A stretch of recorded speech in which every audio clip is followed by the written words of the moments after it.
Salut, bienvenue aujourd'hui pour le deuxième épisode de mes jardinières pour le potager en chêne massif. On a attaqué la fabrication il y a quelques jours avec les queues d'aronde dans les poteaux.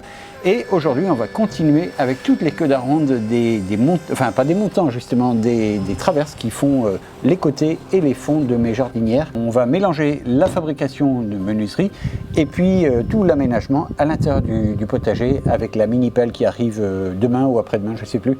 Mais voilà, on va pouvoir tout installer, mettre l'irrigation, mettre tout ce bazar et re-remplir de terre. Après, pour les légumes, il faudra attendre un petit peu parce que ici on est en Auvergne, ça pousse quand même pas très vite.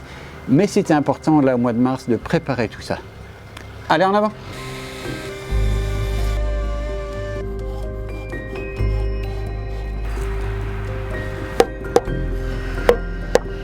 Et ben voilà, la première jardinière, elle est prête, c'est une des plus grandes. Les autres seront un peu plus étroites, mais ça ne change rien au problème. Il faut faire toutes les queues d'aronde. Et puis il faut que ça soit à peu près carré. Je crois qu'une fois que tout sera assemblé et prêt et calé dans le jardin, je vais piquer avec des tire-fonds là pour juste maintenir les trucs en place dans leur queue d'aronde. Je ne sais pas ce que ça va donner quand il va pleuvoir déjà et quand il va faire très chaud et très sec l'été. Je ne sais pas ce qui va se passer avec les plateaux de chêne là. En tout cas, ils vont bouger, ils vont gonfler, ils vont se rapetisser, mais je veux qu'ils tiennent en place. Et voilà, miracle de la vidéo, il y en a déjà de fait. On va continuer ensemble jusqu'à la fin, jusqu'à avoir le troisième, au moins le troisième, et voir le quatrième bac. On fait ça ensemble.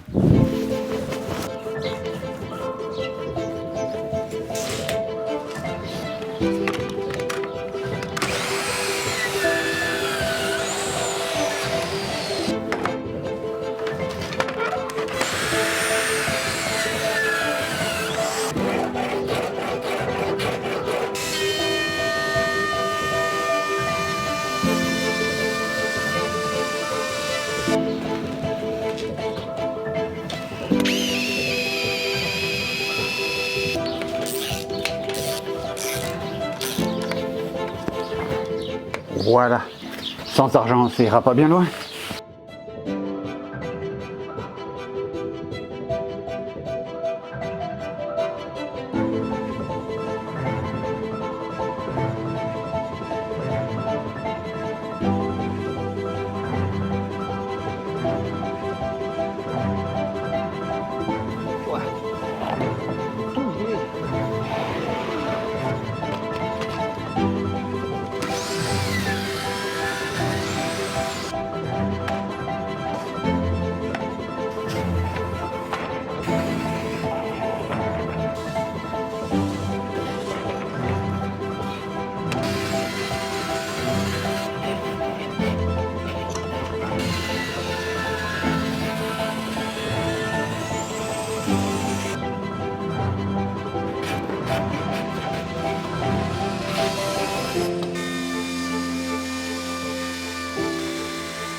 Des bouts de bois à la fois verts et à la fois trempés, eh ben c'est pas terrible, hein.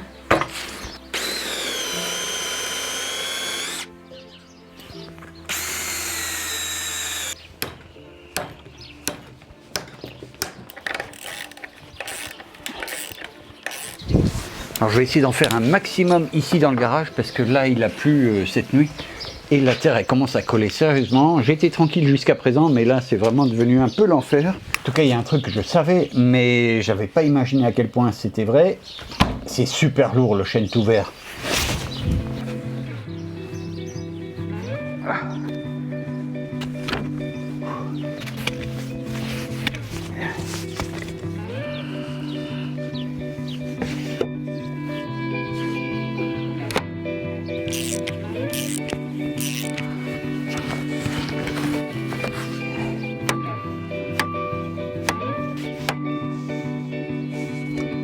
Allez, ça ira, hein.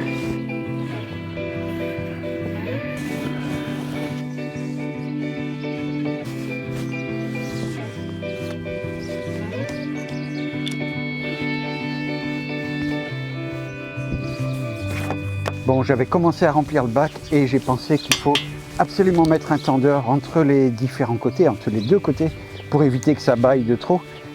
J'ai déjà fait sur les bacs déjà installés et il n'y a plus que celui-ci à faire, on va le faire ensemble. Allez, des mesures précises.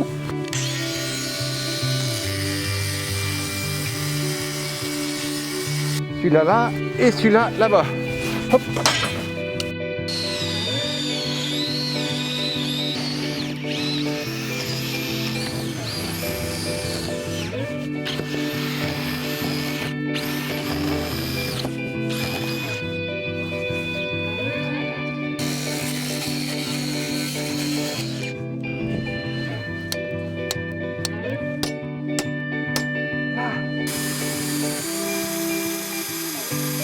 Le trou il prend sur celui de dessus et ensuite c'est vissé sur celui d'en dessous, comme ça ça tient les deux en même temps.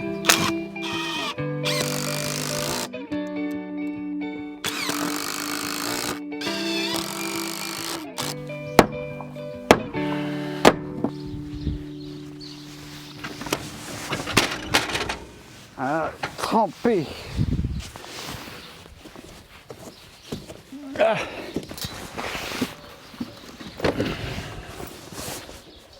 Et non, j'ai pas la clé. Allez, play.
La bonne terre volcanique de chez nous.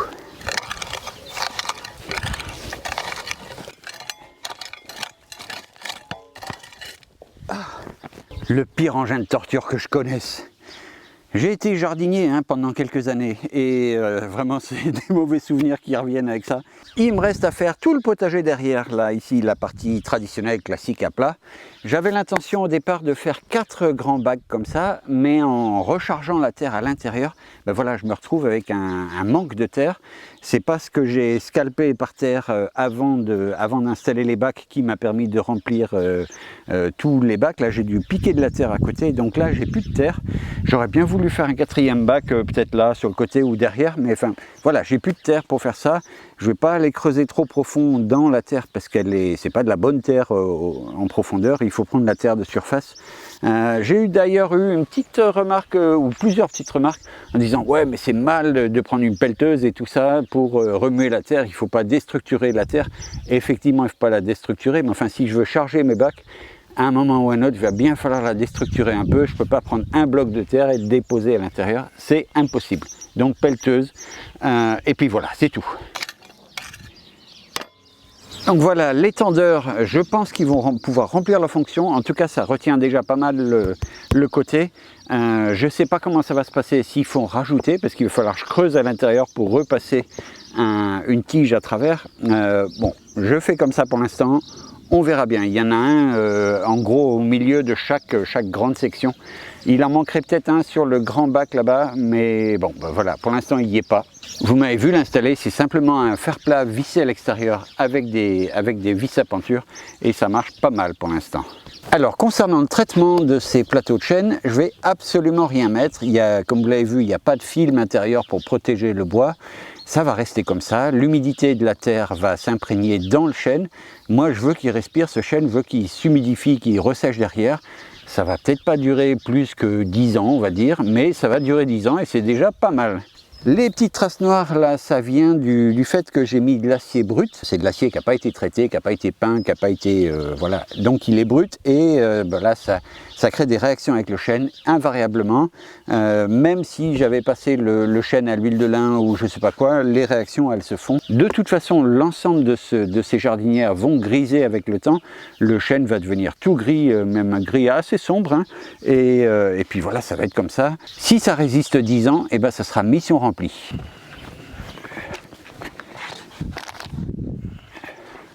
Allez, les éléments de goutte à goutte pour mettre dans tous les bacs et puis même je vais déborder un peu après, il y a les courges qui vont aller là derrière. Alors je vous inflige pas la pose de ces circuits de goutte à goutte, c'est pas le propos de ma chaîne, donc je fais ça tranquillement tout seul. Mais voilà, le goutte à goutte c'est une bonne solution pour économiser l'eau et pour avoir juste ce qu'il faut au bon endroit. Alors, les queues d'aronde, j'ai lu dans les commentaires de la dernière vidéo que voilà, mais c'est du luxe et tout ça, de faire des queues d'aronde sur des jardinières. Non, c'est pas du luxe, c'est juste que c'est un bon moyen de tenir les morceaux ensemble, même si à certains endroits j'ai rajouté des tire-fonds pour contribuer à la solidité de l'affaire. Là, ici par exemple, il n'y en a pas du tout et ça tient très bien comme ça. Il y a déjà la rhubarbe qui sort. Ça fait 2-3 jours qu'elle est là et elle est déjà sortie, c'est cool. Là, il y a déjà des fraisiers, il y a tout ça où il va y avoir des fraisiers. Ils sont là-bas dans le coin, dans le fond du jardin, ils ont été mis en jauge. Là, il faut qu'on les remette dans le bac. Mais ça y est, c'est parti, c'est le printemps, on va pouvoir s'y mettre. Ça, c'est cool. Bon, les conclusions. On va se retrouver très très bientôt pour des projets de menuiserie, des vrais projets de menuiserie. J'ai en tête un banc que je suis en train de préparer. C'est un banc qui va être, vous verrez, ça sera la surprise. Il y aura un premier banc que je vais faire tout de suite et puis un deuxième avec un dessus en mousse. Vous verrez. Allez, ça viendra très bientôt. Allez, à ciao, bonsoir.